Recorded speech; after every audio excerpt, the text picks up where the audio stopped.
அண்மை நாட்களிலே பேசுபொருளாக மாறி இருக்கிற விடயம் இந்த உக்ரைனிய அரசு தலைவருக்கும் அமெரிக்க அரசு தலைவருக்கும் இடையிலாக நடந்திருக்கக்கூடிய அந்த பேச்சு அது ஏற்படுத்தி இருக்கக்கூடிய அதிர்வு. அமெரிக்காவின் இவ்வாறான பட்டவர்த்தனமான அல்லது வெளிப்படைத்தன்மையான கருத்து கூறல்கள் என்பன ரஷ்யாவிற்கான ஒரு உந்துதலையும் ஊக்கத்தையும் கொடுப்பதாக அமைந்து வருகின்றது என்பது திண்ணமாக இருக்கிறது. நிச்சயமாக ரஷ்யா இதற்கான படையெடுப்பு ஒன்றுக்கு தயாராகி கொண்டிருக்கின்றது என்பது கண்டறியப்பட்ட பொழுது அனைவருமே இது குறித்து கருத்து தெரிவித்தார்கள், அல்லது இவ்வாறான ஒரு படையெடுப்பு நடைபெறப் போகின்றது என்பதை ஊகித்தறிந்து அதனை தெரிவித்திருந்த பொழுதிலும் அதனை ராஜதந்திர ரீதியாக அந்த நேரம் தடுக்கக்கூடிய ஆற்றல் வலிமை அனைத்துமே இருந்த ஒரு நாடாக அமெரிக்கா இருந்த பொழுதும் அவ்வாறு செய்யாமல் ரஷ்யாவின் ஆக்கிரமிப்பை அனுமதித்துவிட்டு அதற்கு எதிரான போருக்கான பேருதவியை செய்தது. கனடா அண்மை நாடு, அதைவிட ஆரோக்கியமான நேச சக்தி, அதைவிட ஐரோப்பா மற்றும் இங்கிலாந்து என்பன அமெரிக்காவின் எந்த சொல்லை கூட தட்டாதவை. அவ்வாறான நாடுகள் எல்லாம் ஒன்றிணைந்து செயற்படுகின்ற அளவிற்கு வைத்தது இந்த தலைமைக்கு ஒரு பலவீனம். இவர்களுக்கு எதிரான ஒரு புதிய தலைமை ஒன்று ஏற்படுமாக இருந்தால் கூட அமெரிக்காவில் போராட்டங்கள் இடம்பெற போகின்றது என்பதில் எந்தவித சந்தேகமும் இல்லை. மிகுந்த பலத்த போராட்டங்கள் எல்லாம் அமெரிக்காவில் ஏற்படும். இருந்த பொழுதிலும் இந்த 4 ஆண்டுகளை கடக்க வேண்டிய ஒரு கட்டாயத்தை இந்த இவர்களுடைய பெரும்பான்மை கொடுத்திருக்கின்றது. அல்லது அங்கே ஒரு மக்கள் புரட்சி மாதிரி ஒரு நிலைமை வந்து இதன் மாறும் அங்கே இருக்குமா அல்லது மாறுமா என்பது தெரியாத நிலை இருந்தாலும் அவ்வாறான ஒரு நிலை ஏற்பட்டால் தான் இது சாத்தியப்படும். ஆனால் அதற்கான சாத்தியக்கூறும் இல்லை. எனவே இந்த இனிவரும் 4 ஆண்டுகளையும் கடந்து செல்வதுதான் ஒரு கடினமாக இருக்கும். அதை வரை இந்த தலைமை என்பது பல முகங்களை காட்டும் ஒரு தலைமையாக இருக்கும். ஒரு முகத்திலே அது பூட்டினுக்கான வெற்றியாகத்தான் நாங்கள் அதனை எடுக்க முடியும் என்று சொன்னால் 24,000க்கும் மேற்பட்ட தடைகள் மற்றும் சொத்து முடக்கங்கள் மற்றும் வங்கி கணக்கு முடக்கங்கள் போன்ற பல நடவடிக்கைகளையும் உலகளவில் மேற்கொண்டு உலக நாடுகள் அனைத்தையுமே ரஷ்யாவிற்கு எதிராக செயற்பட வைத்து இந்த அமெரிக்கா பொழுதிலும் இப்பொழுது அவை யாவற்றையும் புறம் தள்ளுவது போல அவற்றிற்கு எதிரான செயற்பாடாக நட்பு கரம் நீட்டி எந்தவித ஒரு கட்டுப்பாடுகளோ அல்லது ஒப்பந்தங்களோ எட்டப்படாமல் சாதாரணமாக ஒரு விடயத்தை கடந்து செல்ல முயற்சிப்பது என்பது உலக பந்தில் மீள எழும்புவதற்கான அடி அத்திவாரத்தை டொனால்ட் ட்ரம்ப் அவர்கள் அமைத்துக் கொடுத்திருக்கின்றார்கள். எனவே ரஷ்யாவினுடைய போக்கு என்பது இனி ஆழமாகவும் அதே நேரம் அது தன்னை தயார்படுத்தி உசார்படுத்திய நிலையிலும் இருக்கும் என்று சொன்னால் மேற்குலகு என்பது தற்பொழுது பலவீனமாக பிரிந்து விட்டது. இந்த இந்தியா விடுதலை போராட்ட இயக்கங்களை பாவித்து அதன் பின்னர் தானே ஒரு ஒப்பந்தத்தில் கையெழுத்து வைக்க முனைந்ததோ அதே போன்று அமெரிக்கா உக்ரைனை பாவித்து அவர்களை இந்த நிலைக்கு கொண்டு வந்திருக்கின்றார். எனவே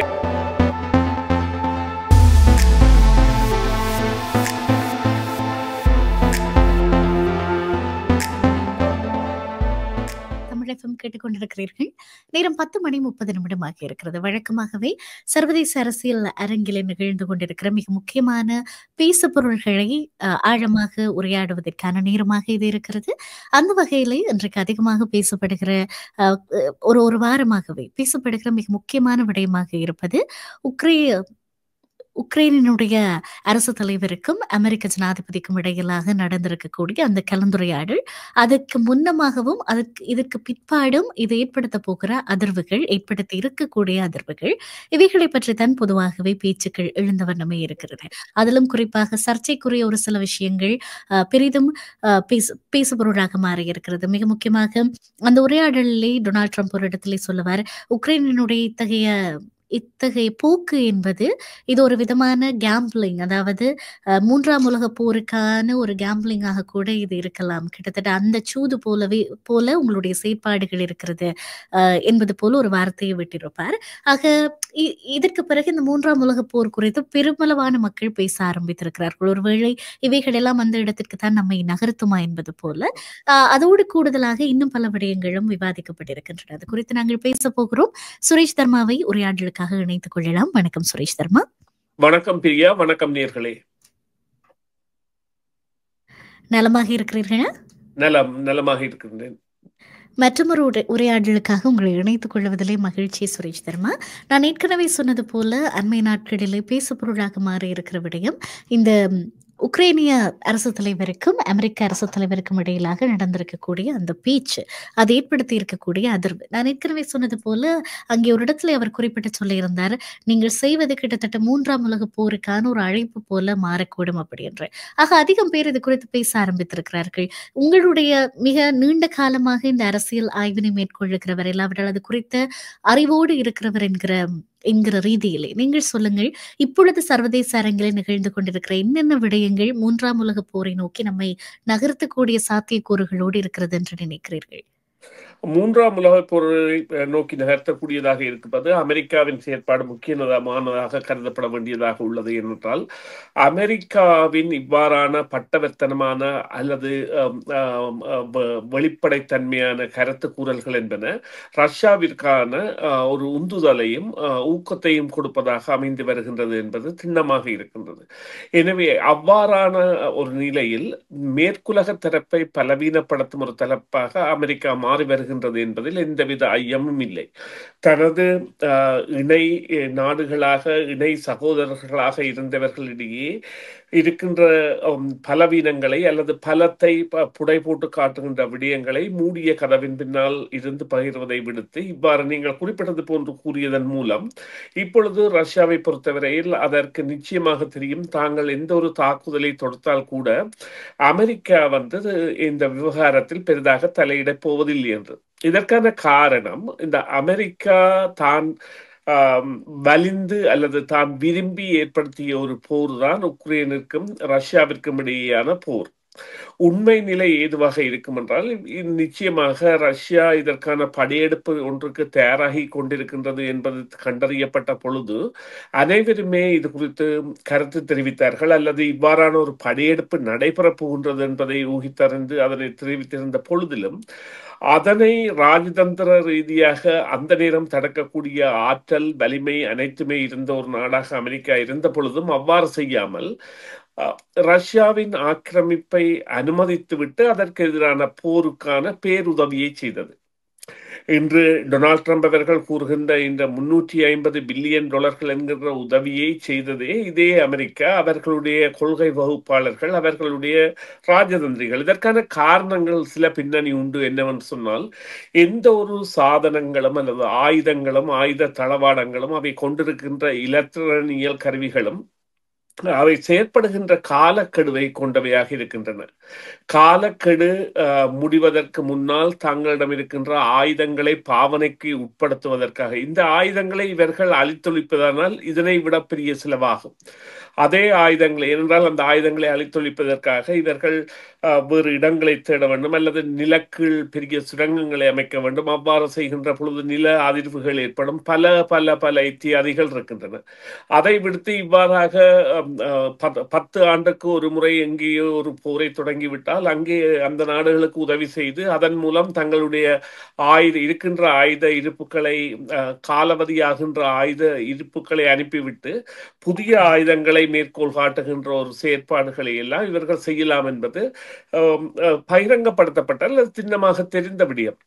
இவ்வாறான நிலையில் இந்த உக்ரைன் விவகாரத்தில் அது இவ்வாறான ஒரு போர் நிலையை ஏற்படுத்திவிட்டு அது பின்வாங்கியது என்பது நிச்சயமாக ரஷ்யாவை இவ்வாறான ஒரு நிலைக்கு கொண்டு வரும் என்று நினைத்திருந்தாலும் இப்பொழுது இந்த ஐரோப்பா மற்றும் கனடா ஆகிய அந்த கூட்டு, இவர்களிடையே ஏற்பட்ட கூட்டு என்பது, ஐரோப்பிய கண்டத்திற்கும் கனடாவிற்கும் இடையே ஏற்பட்ட கூட்டு என்பது உக்ரைனை ஒரு தக்க வைக்கின்ற அல்லது நம்பிக்கை கொடுக்கின்ற ஒரு நிலைமைக்கு கொண்டு வந்தபடியால் இந்த மூன்றாம் உலக போர் ஒன்றுக்கான சாத்தியக்கூறு இல்லை. அதனை ஒரு மிரட்டல் பாணியில் தான் டொனால்ட் ட்ரம்ப் கூட பாவித்தார்.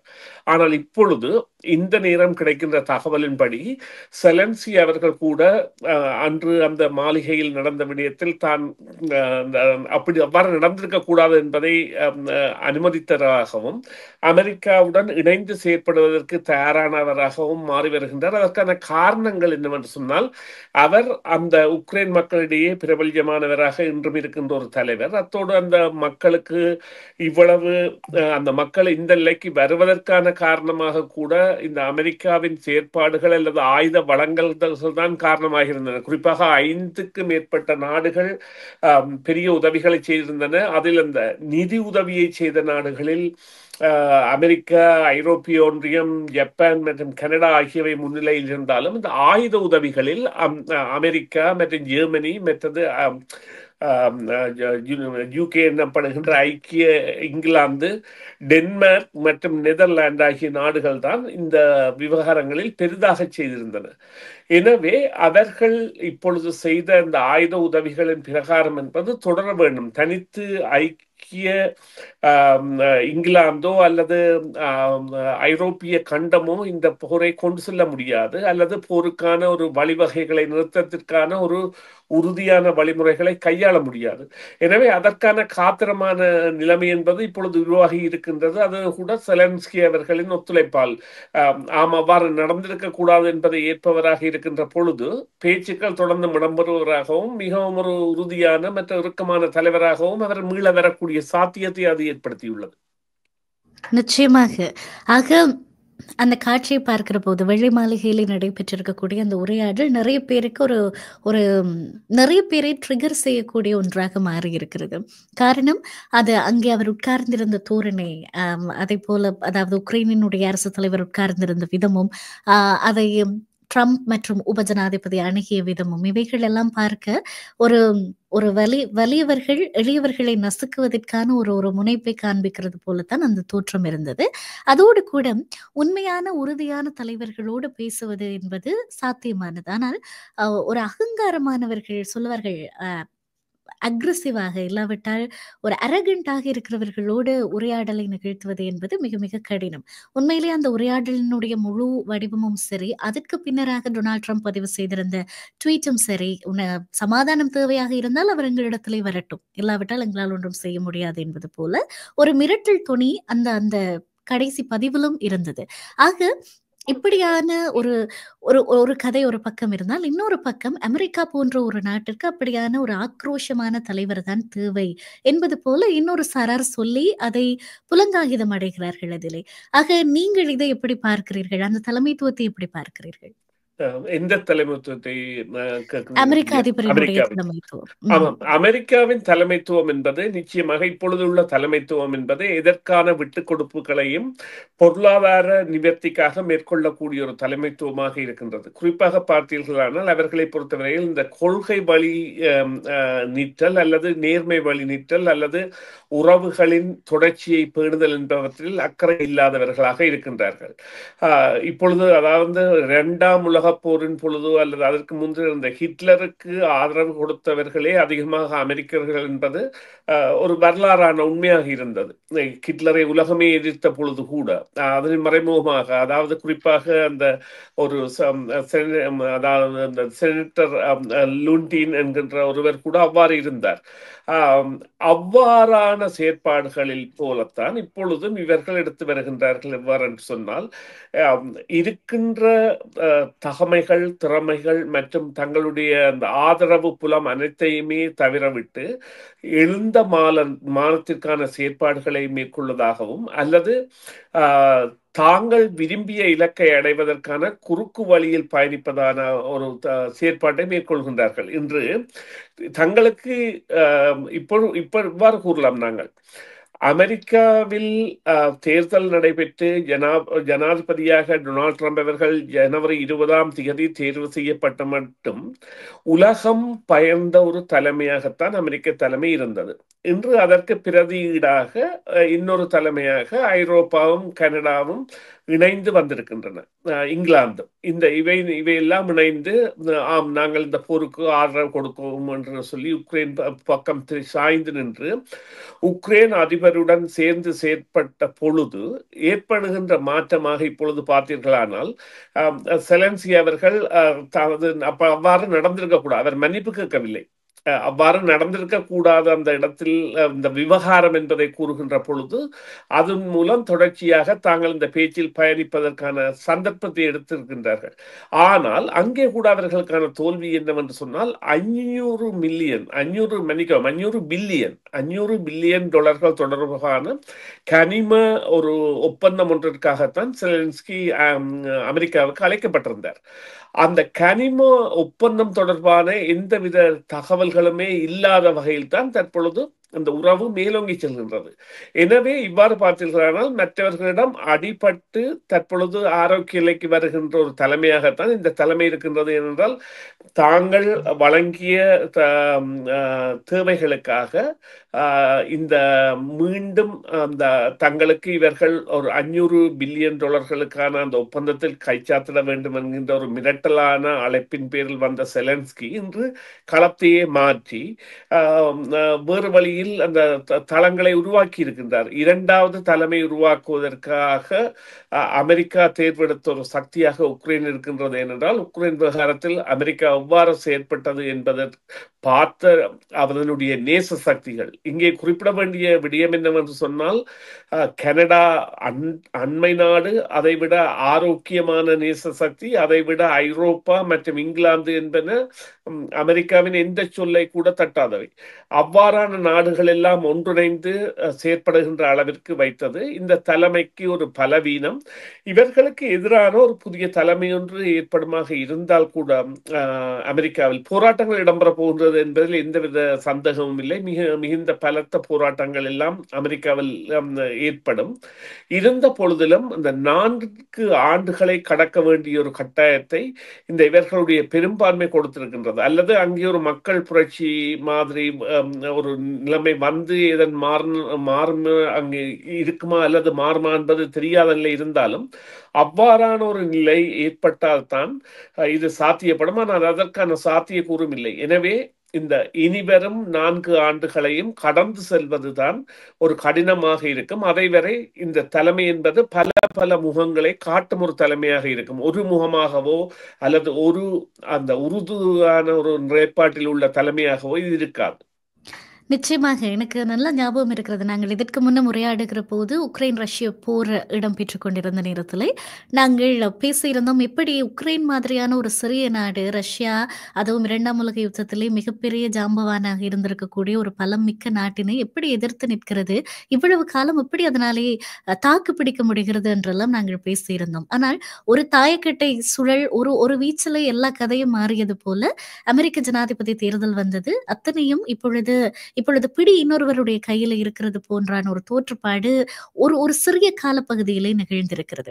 உண்மையிலுமே இன்னொரு பக்கம் பார்க்க போனால் பல பேரினுடைய கேள்வி, இந்த ரஷ்ய அமெரிக்க உறவு என்பது எவ்வளவு காலத்துக்கு சாத்தியம், எவ்வளவு தூரம்? புட்டினுடைய தலைமைத்துவம் நம்ம எல்லாருக்குமே தெரியும். ஆக அப்படிப்பட்ட ஒரு தலைமையாக இருக்கக்கூடிய புட்டின் ஏன் அமெரிக்கா மீது அமெரிக்காவை விடவும் தன்னுடைய கை மேலோங்கி இருக்க வேண்டும் என்று ஒரு நாள் நினைக்க மாட்டார், அதற்கான செயல்பாடுகளை செய்ய மாட்டார் என்கிறது போலான பேச்சுக்கள் இன்னொரு பக்கம் போய்கொண்டிருக்கிறது. ஆக அதை நீங்கள் எப்படி பார்க்கிறீர்கள்? அதற்கான சாத்தியக்கூறுகள் எந்த அளவு இருக்கிறது?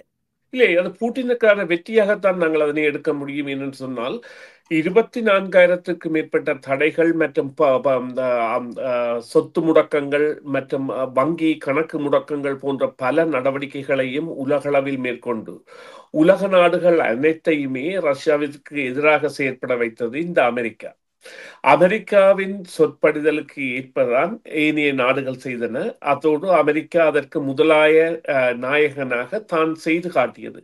இருந்த பொழுதிலும் இப்பொழுது அவை யாவற்றையும் புறம் தள்ளுவது போல அவற்றிற்கு எதிரான செயற்பாடாக நட்பு கரம் நீட்டி எந்தவித ஒரு கட்டுப்பாடுகளோ அல்லது ஒப்பந்தங்களோ எட்டப்படாமல் சாதாரணமாக ஒரு விடயத்தை கடந்து செல்ல முயற்சிப்பது என்பது நிச்சயமாக இந்த இது இவ்வாறு கூறலாம். எவ்வாறுன்னு சொன்னால் இந்த ரஷ்யா உலக பந்தில் மீள எழும்புவதற்கான அடி அத்திவாரத்தை டொனால்ட் ட்ரம்ப் அவர்கள் அமைத்துக் கொடுத்திருக்கின்றார்கள். எனவே ரஷ்யாவினுடைய போக்கு என்பது இனி ஆழமாகவும் அதே நேரம் அது தன்னை தயார்படுத்தி உசார்படுத்திய நிலையிலும் இருக்கும் என்று சொன்னால் மேற்குலகு என்பது தற்பொழுது பலவீனமாக பிரிந்து விட்டது. எனவே ரஷ்யா நிச்சயமாக தனது இருப்பை அல்லது தனது ஆயுத பலங்களை மேற்கொள்வதற்காக அல்லது அதை அதிகரிப்பதற்காக மேலதிக நடவடிக்கைகளில் ஈடுபடுவதற்காக நிச்சயமாக இந்த சீனா மற்றும் ஈரான் போன்ற தனது நட்பு நாடுகளுடன் இணைந்து பாரிய முயற்சியில் ஈடுபடும். அது ஆனால் மறைமுகமாகத்தான் அவ்வாறான முயற்சியில் அது ஈடுபட முயற்சிக்கும். ஏனென்று சொன்னால் இப்பொழுது அதற்கு இந்த மீளெழுச்சி என்பது தேவை. இப்பொழுது அவர்களிடமிருந்த பழைய ஆயுதங்கள் அனைத்துமே அமெரிக்கா கொடுத்த ஆயுதங்களால் அழிக்கப்பட்டு இப்பொழுது ஒரு புது முகத்தை அவர்கள் பெற்றுக் கொண்டிருக்கின்றார்கள். அவர்கள் கூட நவீன தயாரிப்பு ஆயுதங்களின் பாவனைக்கு உட்படுகின்றவர்களாக தங்களை மீள கட்டி எழுப்பி விட்டார்கள். அநேகமாக மீள் கட்டி எழுப்பலில் அவர்கள் வெற்றி கண்டு விட்டார்கள். இது அமெரிக்கா அவர்களுக்கு கொடுத்த ஒரு வரம். உக்ரைனுக்கு இவ்வளவு ஆயுதங்களையும் கொடுத்து அவர்களுடைய அந்த பழைய டேங்கிகள், பழைய போர்க்கப்பல்கள் மற்றும் விமானங்கள் போன்ற பல இத்தியாதிகளை அளித்ததன் மூலம் அவர்கள் தற்பொழுது புதிய யுகத்திற்கு புதிய போர் ஆயுதங்களுடன் புகுந்து விட்டார்கள். எனவே அமெரிக்காவிற்கு இது தலையீடு என்பதை விட மேற்குலகத்திற்கான ஒரு அச்சுறுத்தல், குறிப்பாக ஐரோப்பாவிற்கு இது ஒரு பெரிய அச்சுறுத்தலாக இருக்கும் என்று சொன்னால், உக்ரைன் விவகாரத்தில் எவ்வாறு இந்த மேற்குலக நாடுகள் பலவீனப்படுமோ அந்த அளவிற்கு ஐரோப்பியாவிற்கான இந்த பாதக நிலைமை என்பது ஏற்படும். ஆனால் அவ்வாறு ஏற்படாமல் இருப்பதற்காகத்தான் இங்கிலாந்து உட்பட்ட ஐரோப்பாவின் அந்த பெரிய நாடுகள் எல்லாம் இணைந்து உக்ரைனுக்கு ஆதரவை கொடுக்கின்றன. எனவும் சில வருடங்களில் இது குறித்த இந்த விவகாரங்கள் நிச்சயமாக தெரிய வரும் என்று சொன்னால், டொனால்ட் ட்ரம்ப் அவர்களின் இந்த ரஷ்யாவுடனான உறவு என்பது நிச்சயமாக சமாதானத்திற்கான ஒன்றல்ல, மறுபக்கமாக மேற்குலகை பிரிப்பதற்காக, பலவீனப்படுத்துவதற்காக அது பாவிக்கப்படும் என்பதில் எந்தவித ஐயமும் இல்லை. நிச்சயமாக எதிரிக்கு எதிரி நண்பன் என்பது போல ஒரு சூழ்நிலையை உருவாக்கி பின்னர் பேரம் பேசும் சக்திகளாக தங்களை நிறுவிக் கொள்வதற்காக ஏற்பட்டிருக்கக்கூடிய ஒரு கூட்டா என்பது போலத்தான் தோற்றமளிக்கிறது. இது இன்னொரு பக்கம் என்றால், அந்த ஜெலன்ஸ்கியினுடைய அமெரிக்க அதிபர் மற்றும் உக்ரைன் அதிபர் இடையிலான அந்த உரையாடலிலே செலன்ஸ்கி ஒரு வார்த்தையை அமெரிக்க ஜனாதிபதியை பார்த்து சொல்லுவார், நான் கடவுளை பிரார்த்திக்கிறேன் உன்னுடைய தேசத்துல யுத்தம் வராமல் இருக்க வேண்டும் என்பதற்காக அப்படி என்று சொல்லி. அது மற்றவர்களுக்கு எவ்வளவு புரிந்ததோ தெரியாது, ஈழத்தமிழர்களுக்கு அது அதிகமாக புரிந்திருக்கும். காரணம், அது மிகுந்த வலி நிறைந்த வார்த்தை.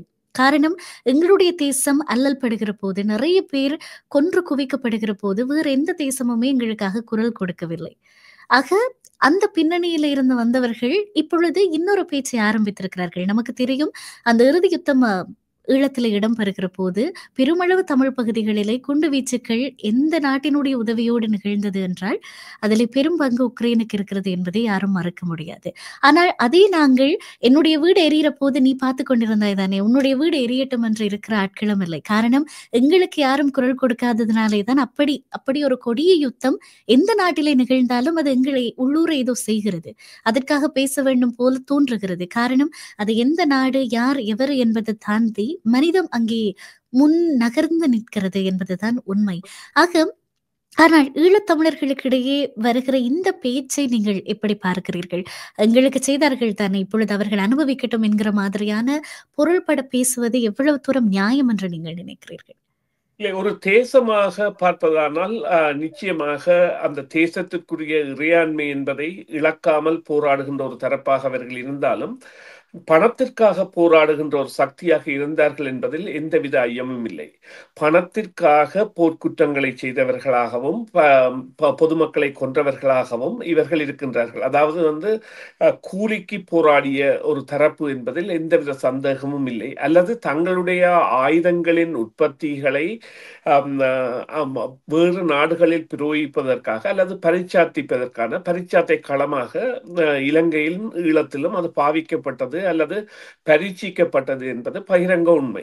இன்று கூட அவர்களுக்கு ஏற்பட்டிருக்கின்ற நிலைமை இந்த இலங்கை இந்திய ஒப்பந்த நேரத்தில் ஏற்பட்ட ஒரு நிலைமை போன்று எவ்வாறு இந்த இந்தியா விடுதலை போராட்ட இயக்கங்களை பாவித்து அதன் பின்னர் தானே ஒரு ஒப்பந்தத்தில் கையெழுத்து வைக்க முனைந்ததோ அதே போன்று அமெரிக்கா உக்ரைனை பாவித்து அவர்களை இந்த நிலைக்கு கொண்டு வந்திருக்கின்றார். எனவே அவர்கள் கூறுகின்ற போர் விரும்பி, அதாவது அந்த போர் வேண்டாம் என்கின்ற பிரார்த்தனை என்பதை விட அவர்கள் இதுவரை உதவிய போர்கள் என்பன, அங்கே பலியான உயிர்கள் என்பன எவ்வாறான கொடூரங்களை சந்தித்திருக்கும் என்பதை ஏற்றவர்களாக அவர்கள் மாற வேண்டும் என்கின்ற ஒரு விருப்பை இந்த மக்கள் கொண்டிருக்கின்றார்கள். அவ்வாறான நிலையில் தான் இவ்வாறான கருத்து பகைவை அவர்கள் மேற்கொள்கின்றார்கள். அதில் நியாயம் இருக்கின்றது. ஏனென்றால் அது உக்ரைன் மாத்திரமல்ல, இங்கே நாங்கள் இஸ்ரேலையும் குறிப்பிட வேண்டும். இஸ்ரேல் கூட தனது ஆயுதங்களை செய்து, அது டிவோரா படகாக இருக்கலாம், டோரா படகு, டிவோரா படகு அல்லது கஃபீர் எனப்படுகின்ற விமானம் அல்லது புதிய இலத்திரனியல் கருவிகள் அல்லது சுடுகருவிகள் எல்லாம் இலங்கையில் தான் பரீட்சிக்கப்பட்டது. இலங்கைக்கு அன்போடு கொடுக்கவில்லை, அல்லது இலங்கை அந்த களத்தில் அது மக்கள் இவ்வளவு அழிவார்கள் என்பதற்காக அல்ல. அவர்கள் கொடுத்தது தங்களுடைய ஆயுதங்களின் பலத்தை பரீட்சிப்பதற்காக. அதற்கு பலிக்கடாக தமிழர்களாக்கப்பட்டிருந்தார்கள். அவ்வாறாக இவ்வாறான நாடுகள் செய்வது என்பது புதிதல்ல. ஆனால் அவர்களுக்கான கற்பித்தலை காலம் கொடுக்கின்றது. இப்பொழுது உக்ரைனிற்காக காலம் கொடுத்த ஒரு பரிசாக இது இருக்கின்றது. நிச்சயமாக நாங்கள் இந்த விடயம் தொடர்பாக நிறைய ஆழமாக பேசிவிட்டோம் என்று நினைக்கிறேன். இந்த கலந்துரையாடல் அன்றைய நாளிலே வெள்ளை மாளிகையில் இடம்பெற்றிருக்கக்கூடிய கலந்துரையாடல் அது ஏற்படுத்தி இருக்கக்கூடிய அதிர்வுகள் தொடர்பாக மிக முக்கியமான ஒரு விடயம். அது தொடர்பில் பொதுவிலை நாங்கள் குறிப்பிட வேண்டிய ஒரு நகைச்சுவையான விடயமும் தான். எலன் மஸ்க் வெள்ளை மாளிகைக்கு வருகிற போது அவர் என்ன மாதிரியான ஆடையோடு வந்திருந்தார் என்பது எல்லாருக்குமே தெரியும். அங்கே இருந்த எந்த பத்திரிகையாளருமே அதை குறித்து கேள்வி கேட்கவே இல்லை. ஆனால் உக்ரைனினுடைய அதிபர் வருகிற அந்த உடையை மாத்திரம் கேள்வி கேட்கிறார்களாக இருந்தால் எல்லோருமே அந்த கிளவுன் அணிகிற தொப்பியைத்தான் அணிந்து கொண்டிருந்திருக்கிறார்கள் போல இருக்கிறது. எலன் மஸ்க் அந்த ஆடையோடு வருகிற நேரம் எந்த கேள்வியும் எழுப்பாமல் ஒரு கைப்பாவைகள் போல அந்த இடத்துல பத்திரிகையாளர்கள் செயற்பட்டிருந்தார்கள். அது கூட கண்டனத்துக்குரிய ஒரு விடயம், அதே மாதிரி கொஞ்சம் கசப்பான விடயமும் கூட. இந்த உரையாடல் தொடர்பாக நாங்கள் ஆழமாக பொதுவாக நிறைய இன்றைய நாளிலே பேசியிருந்தோம். மிக்க நன்றி சுரேஷ் தர்மா, இந்த உரையாடலில் இணைந்து கொண்டமைக்காக. நன்றி பிரியா. நன்றி நேயர்களே. மீண்டும் ஒரு பொழுதில் சந்திப்போம். நன்றி. சிஎம்ஆர் யூடியூப் சேனலில் இணைந்திருக்கும் நேயர்கள் அனைவருக்கும் எமது நன்றி. காமெண்ட்ஸ் பகுதியில் உங்கள் கருத்துக்களை தெரிவிக்க தவறாதீர்கள். முக்கிய செய்திகள், காணொளி தொகுப்புகள், நேர்காணல் என பலதரப்பட்ட அம்சங்களையும் உங்களுக்காக தருகின்றது சிஎம்ஆர் யூடியூப் சேனல். சிஎம்ஆர் என்று சர்ச் செய்து எமது யூடியூப் சேனலை சப்ஸ்கிரைப் பண்ணுங்கள். உங்கள் உற்றார் உறவினர் நண்பர்களோடும் இந்த காணொளி தொகுப்புகளை பகிர்ந்து கொள்ளுங்கள். அருகில் இருக்கின்ற முக்கிய காணொளி தொகுப்புகளையும் தவறவிடாமல் பாருங்கள்.